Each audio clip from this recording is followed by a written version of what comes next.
Welcome to Worlds Collide, a wrestling card podcast for wrestling fans by wrestling fans, featuring Tony Vella from WrestlingTradingCards.com. This is like a stock market. And Zhan Morning from Wrestling with Cards on YouTube. And I'm not saying there's a right or wrong answer, I'm just posing the question. Join them as they navigate the world of wrestling cards, helping you build a bigger and better collection and making some money along the way. What's up, wrestling fans? Back again, and we're closing out 2023. Tony, I can't believe we made it another year with this podcast. We've talked numerous times about will we or won't we make it another week, and here we are closing out a new year. We're not going to do a year in review, but just kind of looking back, like, did you think we'd make it again? I didn't think so. I think this is the second year in a row we've said that exact same thing. Yeah, it just seems like it gets more difficult as we go on because, life interferes, as we've said before. So, so many projects going on. You're beefing up your sales like that with, more and more into the selling side of the hobby. And I got the store opened up, and it's just it's a lot to take on, man. It's so much. So when we have some time, and then of course our schedules having to sync up, it's difficult to try to get our very difficult. Yeah, I think more on your end than my end, really. It's just busy. We got a lot of stuff going on, and I had to move everything. All my recording equipment is now here in the store. So I do it all here. No more green screen for now. But you got the great product in the background for those watching on video. Yeah, yeah. But every time I know we text back and forth almost on a daily or every other day type of thing, and just catching up all the time. And we're like, oh, I don't know how much longer we're gonna do this. I'm not sure how long we're gonna do that. And it's not from like we're losing passion for it. It's like you said, scheduling, timing, life, like all these other things. But let's go ahead and kick things off for 2023. We've heard some people say that 2022 has been the biggest year for wrestling cards, which I agree from numerous points we'll talk about in this. And this was actually your idea to kind of throw out some topics about what are we looking forward to in 2023? What do we think is going to happen with wrestling cards, market, popularity? So we're going to just kind of touch on numerous topics, bounce around. This may be a longer episode. We may have to cut it into two parts. Who knows? But let's start off with what do you think 2023 is going to have to offer overall? So product releases, popularity. You can kind of take that any direction you want to go with. Me? How about you? What do you think, man? I mean, I see more of the same of what's happening in 2022 is going to happen in 2023. I'm expecting to hear some major announcements again from companies, maybe more acquisitions of merging from companies. Possibly, we've heard the rumbles about Panini being bought out, possibly by Fanatics. Who knows? Nothing's been announced yet. We've been hearing things like, "Oh, tomorrow could be the day. Oh, this week might be the week." Nothing's happened yet, but nothing's going to shock me. We've had a lot of those kind of announcements in 2022. How much more can we see in 2023? Don't know. Seeing product releases, will Upper Deck be upping their game and putting out more product than they did in 2022? I hope so. Try to build that momentum back up again. It's a wild west right now. So our genre of the hobby has changed dramatically from one year to the next over the last 3 years. 3 years, yeah. Yeah. So every year seems to top the year before. And I have to ask myself, like, what could we possibly do going forward that's going to top this year? So I don't really have an answer other than more releases, maybe some weird mergers, maybe some new formats, maybe who knows? I mean, I don't know. I mean, who's to say? I'm excited about it, though, because it's a weird market. I look at it from a checklist standpoint, obviously for WTC stuff, and I have to kind of figure out, like, how am I going to start archiving these things, and how does that all play out for me? So it's never ending. It's constantly keep me busy.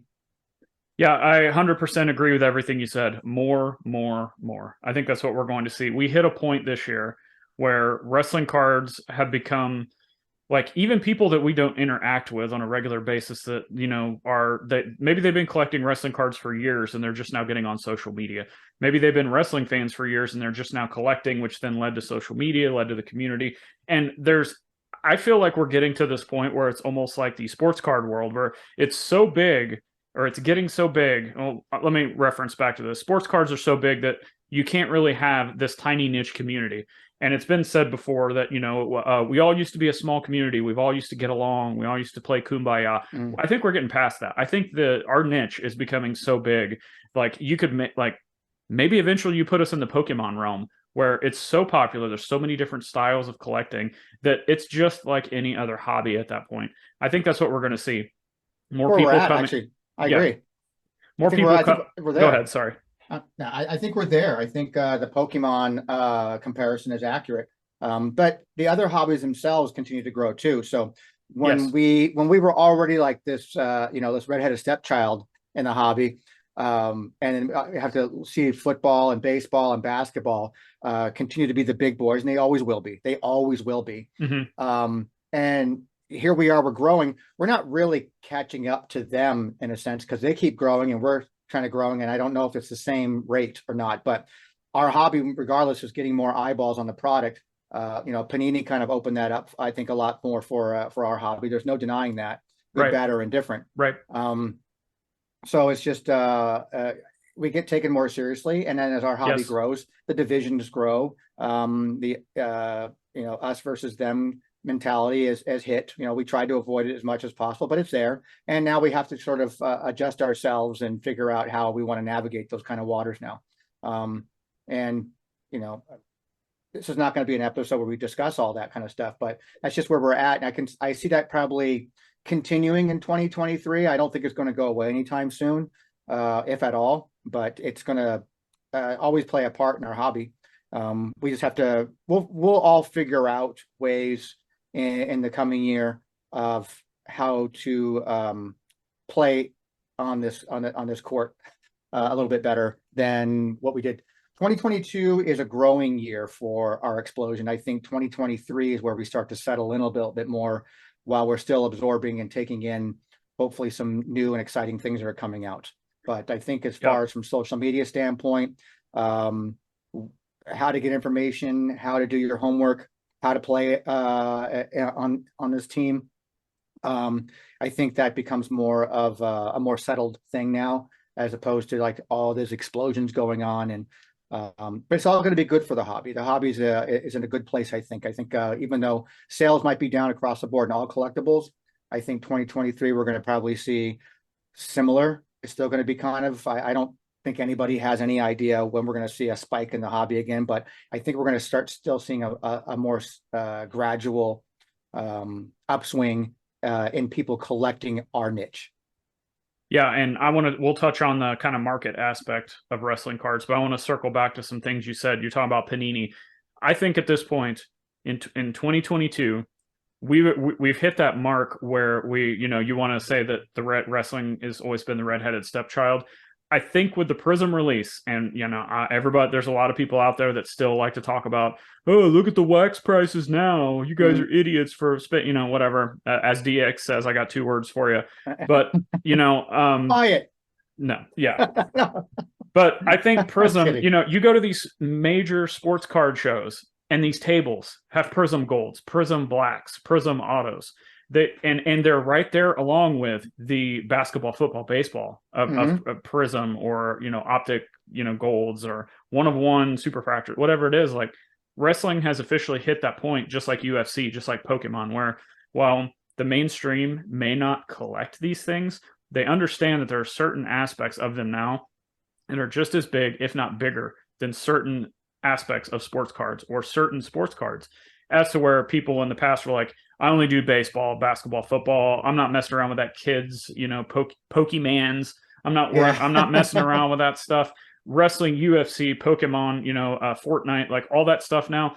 It's like you said, it's not where those 3 are. It's probably never going to get there. But I think 2022 kind of supplanted those little niche products as, okay, these are cool. People collect these. There is a little bit of money. You know, you've said it 100 times on all these videos, the margins that are there. So, and we can talk about that in market, but my kind of stance for 2022 is wrestling has officially arrived as something that's kind of respected. And I 100% agree with you that Panini is responsible for a major part of that, because Topps have done it for years. Fleer did it for a while. All these other companies did it, and we could never get to that level. But it's that brand name that put us along with all those other kind of avenues.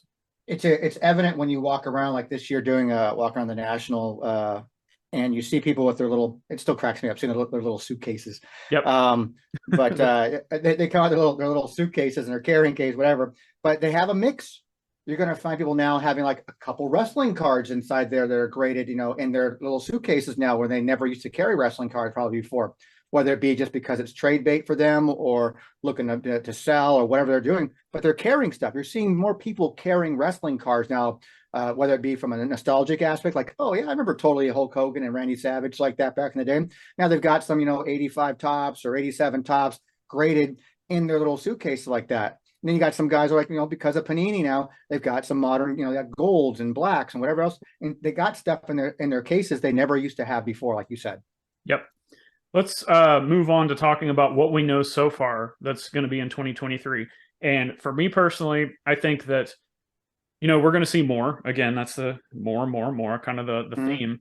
But people have been through this Panini cycle now. So they kind of maybe are not, they know what to expect from secondary market potentially, and from the wax prices and the initial release. And you and other people, you guys have all said it before, like, wait, unless it's one of those super rare cards, just wait and the price is going. But see, I thought that was common knowledge. We had people out here ripping cases of Prism thinking that, you know, the Prism silver cards of, you know, I don't know, pick a name, John Cena, Ultimate Warrior, whoever, those Prism silvers are going to be hundreds and hundreds of dollars. But that it's common sense that if you knew any Panini product from the previous releases in sports, those things always go down. It's the golds and the blacks and all those. That's been the case with every release, but with the dawn of time. Yeah. And it's always been that way. It's always people who have to have it first. If you're the guy that has to have a card and be the first one on your block to own it, then that's on you. So if you want to spend $100 on a $5 card, that's you. And who am I to tell you how to spend your money? But 100% agree with that. But for those who are, hey, you know, I do collect this stuff, and I think these prices are outrageous. Just play the waiting game, dude. They'll come around. Don't worry. You're not going to miss out. I also think it's ridiculous, the people who want to argue against it, like, this is trash because it dropped so quick. Like, do they not understand economics and how this thing has worked for years and years? And it's not just cards. It's like any form of collectibles or any kind of thing that people seek out. I mean, look at, like, past Christmases where, you know, we're coming off the holiday season. All of these toys that were like a big deal for a moment. People are fighting each other, paying hundreds or thousands of dollars even for a game console or this or that, shooting each other over these things.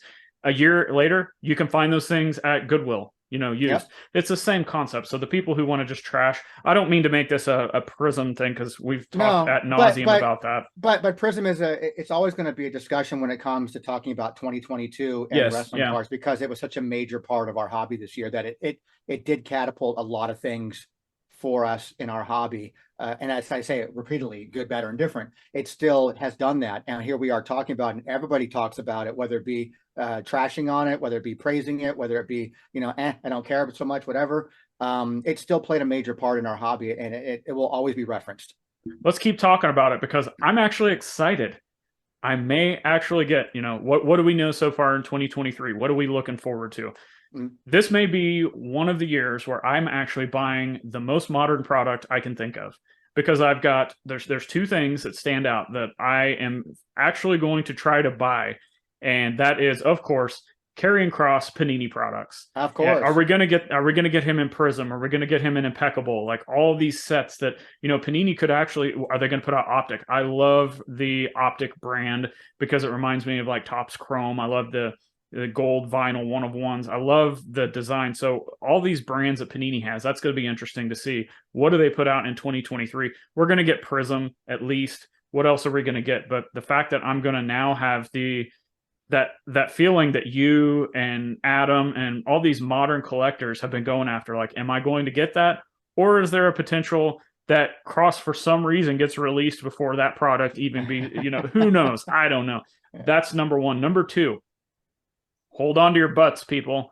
I'm actually going to look for some AEW product. I know. I'm not the biggest AEW fan anymore. I really liked it when it first came out, and it just hasn't kept me. And this isn't a wrestling discussion, but it hasn't kept my attention like some other, like some maybe GCW stuff or maybe some WWE storylines or something. I don't know, but Precious Metal Gems are going to be coming out in the AEW Metal, and I am going to be looking for, hopefully, fingers crossed, some pink or some purple to go along with my Batista, to go along with my Hogan. And I don't even care who's on it. It could be like the worst talent ever, but that's just another way that I'm going to be able to have some fun and be able to chase modern wrestling product without probably having to break the bank, even with Karrion Kross or these PMGs.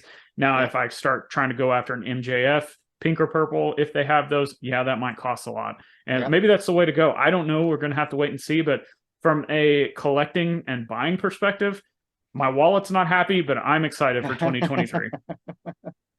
Yeah, I trust me, I feel your pain when it comes to going after stuff like that. Yeah. Is there anything specifically product-wise or personally that you're looking forward to in 2023? No, I mean, I'm always going to keep looking for the Loomis stuff. So as long as he keeps getting included in sets, I'll always be, looking for that kind of stuff. And I do it very casually. I don't stress myself out over it. If I miss something, I miss it. If I don't, I don't. The most stressful I got was, trying to track down that Galactic card. Which I finally finished, and took 6-7 months to do it, but I, got it done. So other than that, I'll just keep like Pepe Le Pew. I'll just keep trotting down the lane, going just picking up what I pick up when I can. So let's mention prospecting. We had that as a notes. Do you we have the rookie card shield, and we had it with Topps, and there were cards in the past where people were able to distinguish and still arguing, it's this card, not rookie card. This is the first one, not that one, blah, blah, blah. So with the rookie card shield now and the potential of rookie patch autos, rookie card 1-of-1s with Panini, all this stuff that we've seen in sports cards, I think prospecting is going to be bigger than ever. Now, whether it pans out just from a personal perspective, I don't know. Let's take it back to Prism again. Everybody wants to crap on the product, but let's look at 2002 Fleer Royal Rumble. People still going back to that, trying to get the Cena, the Batista, the Brock, the Orton, still to this day. And I think that we could start seeing that with these Panini products that have that rookie card shield, whether it's an NXT paper card, whether it's a Prism base card, Prism Silver, maybe it is an Optic rated rookie when those come out, if they come out. I don't know. But I think prospecting is going to continue to be a thing. I would like to see it be more like it's really kind of a catch-22. I would like to see it as popular as sports cards. But then when I think about sports cards and I see the rookies that they get a lot of traction, but the values sometimes overpass the legends. And from a personal standpoint, I would still rather see the legends and the modern day. I'm going to call like a modern day legend, like a Cena or like a Seth Rollins, Becky Lynch, those names, like they've supplanted themselves as kind of stalwarts within WWE. I would still like to see those names kind of selling for more and have more popularity than the rookies. But on the flip side, I would like to see wrestling rookie cards of modern stars actually being more popular and valuable than they are. Thoughts on prospecting? I'm on the opposite side of that. I don't know if it's going to be I don't think it's going to be 2022 was definitely the year of people prospecting more than ever. I don't know if 2023 is going to be the same thing. What do we have? Who's coming out? What crop of people are coming out in 2023 that are going to warrant people to want to prospect on that hasn't already come out in 2022? All the names that are popular right now that are rookies this year, whether it be a Nikita or Braun Breaker, or whether it be Theory or whoever, I don't know, that are popular for this year or last year. Yeah. They're not going to be the rookie prospects for 2023 because they're already beyond that. So I don't know who's coming out. I guess it's a matter of like doing your homework and finding out who's at the NXT level, who's on the independent circuit that could be the next big thing. That's why independent cards are so big right now. Right. And will continue to be big. I think that's where it's going to be at more so than the mainstream products. I think we're going to see more independent stuff, more custom made cards, more smaller type print runs of cards of people that are going to want to prospect those cards. We're going to want, because that's like, I don't know who this is. I don't know who this organization is, but it's got a bunch of people in it that I don't really know.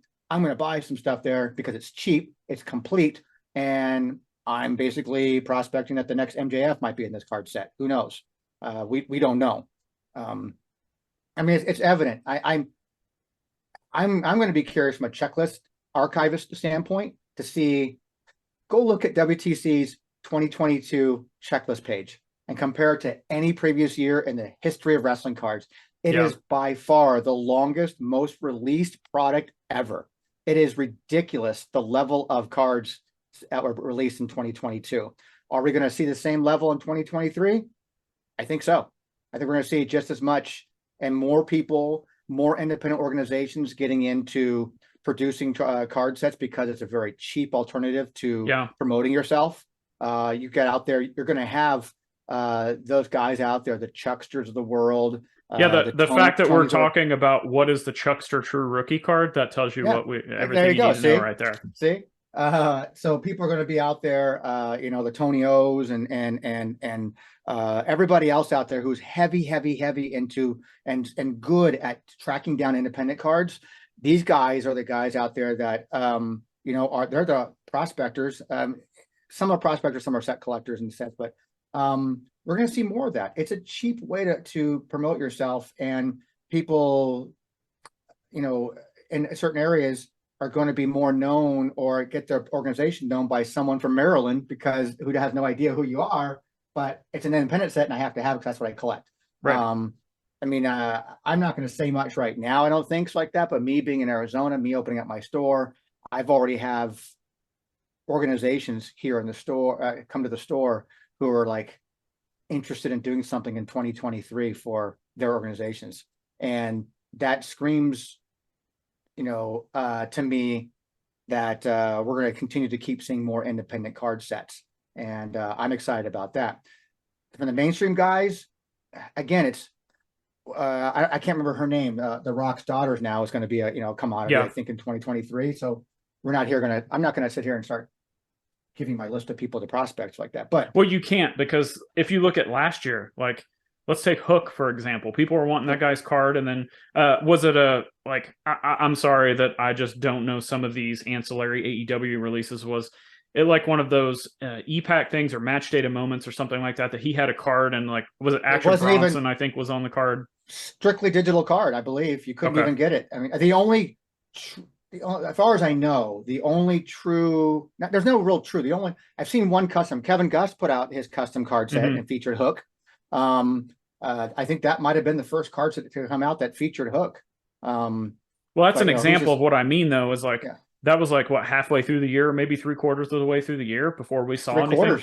So who knows? Like, I think prospecting is going to continue to be a huge thing just going forward, period, especially with Panini taking over that license, and with AEW, even though they don't want to put the rookie card logo on there, you can still kind of reverse engineer dates and figure out, okay, this is the first card of this guy, blah, blah, blah, blah, blah.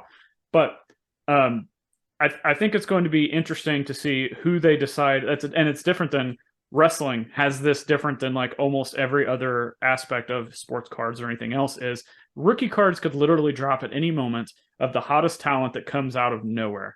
And they didn't have an indie card. They didn't have a card, but here's a Panini, instant card with a rookie card logo on it. And that is their first rookie card. So I'm with you on the surface. I don't think 2023 has a strong rookie class, so to speak. But that we know of. From an interest perspective, I think this whole rookie card thing is just going to continue to thrive. Yeah, well, rookie card conversations in wrestling will always be, it's going to be forever. It's always going to be a topic of first appearance versus rookie versus this versus that. And a lot of other different podcasts will cover, rookie talk and stuff like that. It's, again, like we've always said, just, you collect what you love and buy them all. But that conversation is never going away. All right, let's move on to the last topic that we had for this, and that is, let's talk a little bit about market. And I know there's some people out there that just want to talk wrestling cards. They don't want to talk money or markets or anything like that. And hey, that's fine. Maybe we're not the podcast for you. I hope we are. But if you've liked us so far, and you don't want to listen to this part, that's fine too. Either way, please subscribe and share this and give us a like, leave us a review. But let's talk a little about markets. We saw a huge uptick in market, and I do the market watch videos, but it's a little bit different. I want to actually throw any kind of market aspect that people want to talk about to you and Paul doing your, what's happened with wrestling cards this month segment that you guys do every month. It's the best thing on the WTC channel, in my opinion. But if you look back at these sales, there's no doubt that, we've seen some of the biggest wrestling card sales in 2022 when the market on most other hobby products was actually at its lowest.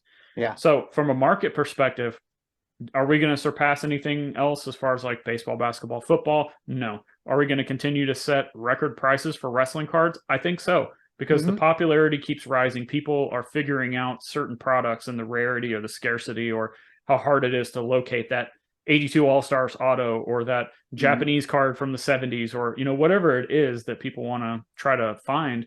People are starting to understand it, and there's people coming in, kind of circling back to the beginning of the show. People coming in with big money. They're not afraid to buy wrestling cards, and they're buying it most of the time because they're true collectors. I think a lot of the, quote, flippers that got into wrestling cards, I think maybe they lost because maybe they bought in really early on that Prism run, and then they found out, well, I'm going to go back to Fortnite or Pokemon or whatever because I can't flip this anymore. Unless they were daytime, like, day trader type mentality where they just bought and flipped quickly. But if they bought early and sat on it thinking it was going to go up in price, they lost their ass. Yeah. And I mean, I don't want to, in full transparency, like some people call me a flipper because I sell cards on a regular basis, but I sell them at a low cost of entry to try to resell at another low cost of entry. That is flipping, but I'm not going out here spending, $500 on some prospect card thinking it goes to 1,000 next week or anything. I've always thought of you as more of a if you want to go the day trader type aspect. So I thought you're like a penny stock kind of guy. Oh, absolutely. 100%. Yeah. And so you're not buying into Amazon or Apple's like that. You're a penny stock kind of guy. Right. And on the flip side of that, like, okay, let's say Prism 2023 WWE drops. Carrying Cross Gold or Prism Black drops day one.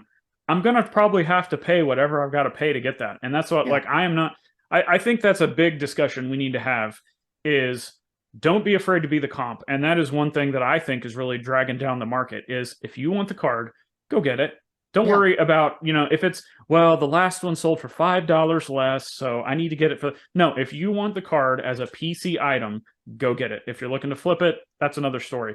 But go out, spend, if the last card sold for 100 and there's one available for 150, pay the 150, figure out a way to do it. Let some cards in your collection go to pay for it. Don't be afraid to just go out and buy the cards you're actually wanting to collect. Yeah, I had to come to terms with that when I came to that Loomis Galactic card. I couldn't work out a deal with the seller. So, and it already had multiple bids on it at that point. So I kind of just sat on it and watched it. I had to tell myself, what am I willing to pay for this to finish off that rainbow? It's like that. And so I was willing to pay, above what I thought it would probably go, it'd be worth anyways. And not having seen one ever, I didn't know it would be worth, but I got a really good deal on it, I thought. And sometimes you just got to, like you said, you be the comp, set the comp level if you have to. If it's something you need to have in your inventory, in your collection, really, does price really matter a ton? I guess if you can afford it and not put yourself in a financial bind. Yeah. I mean, there's been some Loomis cards that people have been throwing at me for really high-end dollar type stuff for Loomis anyways. And I'm just like, no, as much as I want it. And so one of one or this, that, no, thank you. And I'm just playing the waiting game. And I still see it. I still see it sitting there, coming down in price. And I'm almost ready to pull the trigger on a couple of one of these days it'll happen. You never know. Yeah, I got something really interesting coming in the mail that I finally got numbered to 10 or 25 slabs, number 1. Yeah, stay tuned for that one. Yeah, nice one. So closing out the show, let's kind of circle back to just overall the wrestling card hobby and how is it being affected by a down market, by overprinting of Prism, by infighting in the hobby. And honestly, I think our niche Now, again, I'm not a big participant in all these other things. Sure, I buy and sell them, for out of collections and whatnot, but I don't actively like collect the latest Topps baseball product or this Sure. or that. So how are these actually going to be? How is wrestling as a genre going to be affected in 2023? I say it's the safest thing from a collecting. I'm not going to say investing, from a collecting standpoint. Popularity just continues to grow and grow and grow, and people are buying these cards because they want them. They want the rainbows, they want the sets, they want to collect these things, as opposed to, I personally don't feel like I'm seeing that in a lot of other aspects of trading cards or collectibles. People are just looking to make a quick buck, whereas yeah, that happens in wrestling, but wrestling card collectors are diehards. They like the talent, they want what they want, and for the most part they're willing to pay what they're willing to pay. And the more advertisements we see on WWE TV or on AEW TV, the more product we see in stores available for kids, adults, older people on shelves, any kind of tie-ins with action figures or toys or anything. The more we see of that, the more we're just going to keep getting bigger. And again, going back to the theme of the theme of the show, I can't talk. More, more, more. Well, and from an investment standpoint, it's like that too. I think that all this time for all throughout 2022, we talked about, and I've always said, not enough zeros in our hobby to make it attractive. I think the lack of those zeros now are what's appealing to these investors now, because, hey, I don't have to worry about six-figure type cards right now that I can't get into anymore, or don't want to invest in because that market's down. I can get into these five-figure type cards or four-figure type cards, which are wrestling, and I kind of like those characters. Yep. So there's an upside for them. There's an upside for us being that redheaded stepchild and having not enough zeros like that, where the ROI is still very, very good. It's appealing now to investors going, I don't have to spend $100,000. I could spend $30,000. It's a big difference. It's like that with my money. Yeah. We're appealing that way, which is now kind of working to our advantage, I think. But all it does is continue to keep us in the investment side for the heavy hitters. It keeps us still in that realm of conversation of like really good returns on our monies right now. Well, and the other thing that I think people, and this is the last thing I'll say before we close out, I think people are figuring out, I've talked negatively about it and positively about it, and I've had people come at me for my takes, and hey, that's fine. But I think people are figuring out that within wrestling cards, there are certain cards and certain things that people realize, and this goes back to that comp thing. If you see something you want, get it. Is that some of these cards, it doesn't even have to be that rare of a card per se. Let's just, for example, say it's a WCW auto from 98, 99 of like, I don't know, pick a name. And you see that card sale, there is a chance that card never comes to light of day again. And again, that's something that I just don't think we see a lot in sports cards and some of these other aspects is, if you miss that, that vintage rookie card, there's going to be another one come up in a month, 2 months, 6 months, a year, 2 years, whatever. But some of these wrestling cards, you see them go once. Like there's been things I've actually looked for. I missed it on an auction. I've never seen it again. I've been still looking for that same thing for 2, 3, 4 years. Lower print runs and higher interest. Yep, 100%. So those work against you for those kind of things when you get in this hobby. And as we have, it's already difficult now, and as we get more eyeballs coming into our hobby, like we did in 2022, you're going to see even less and less of those particular hard to find cards now. So yeah, more interest is definitely can work both ways. Yeah, and with what you just said, like if that doesn't get somebody excited to get into wrestling cards, I don't know what does, because talk about the ultimate chase for stuff you just can't find, and a segment of collecting where there so many, like the true collectors to flippers is like 90 to 10. You know what I'm so great discussion. I hope this helped everybody as we kind of go into the new year, what you can expect, kind of some mindset approaches you want to take. Let us know what you think. What do you guys think is going to happen in 2023? Leave a comment if you're watching this on video. Tag us on social media on any of our accounts. Let us know. Let's get a discussion going. Let us know what you agree with, disagree with, what you think is going to be the big product of 2023, or anything else that you guys want to talk about. Again, engagement, discussion. I want to know people are looking forward to 2023. Now that we've lived through the 2022 year in our hobby, a lot of ups and downs. But I'm interested in hearing what people have to say about 2023 themselves, what they're looking forward to. You're looking forward to more Upper Deck stuff, more Panini stuff, more independent stuff. Are you looking more to get into, you're going to be a player collector for the first time? You're going back to set collecting because you found that it probably isn't as difficult as you thought it was going to be. What are you looking forward to in 2023? I mean, hit us up, let us know. Tony, let everybody know where they can find you. WrestlingTradingCards.com, sir. Every bit of our social media accounts is on the bottom of every single page. Come check it out, hit it. Don't quit it. Absolutely. Yeah, that don't quit it, because we're going to keep growing the pie, which I know some people say there's a lot of people in our hobby that don't, and discussion for another day. But your website continues to help drive the hobby. I don't care what anyone says. Also, real quick, I think we've talked about this, but is your Wrestling Guy store socials and information also on WTC, or do you want to promote that? No, you know what? That's a good point. I should probably do that. That's a good point. By the time the end of this day that we're recording, I will have it up on the website to go there. So I don't know if I'm going to create like a links page on there to go to all different things that like WTC has like that, but I'm definitely going to promote. Yeah, I think I'll do that. You can find everything I'm doing at Zhan Morning on all social platforms, Wrestling with Cards on YouTube, Wrestling with Cards, my solo podcast, and of course, on this pristine best of the worst wrestling card podcast. We're not the best there is, the best there was. We're just the worst, but hopefully we're able to entertain you and provide you with some information, some fodder for you to throw hate at us, or maybe just a different way to think about going about buying products, or, hey, I'm going to collect this avenue of thing now. But Job squad for life, baby. Absolutely. Job squad, because wrestling cards rule, just like the Job squad. That's right.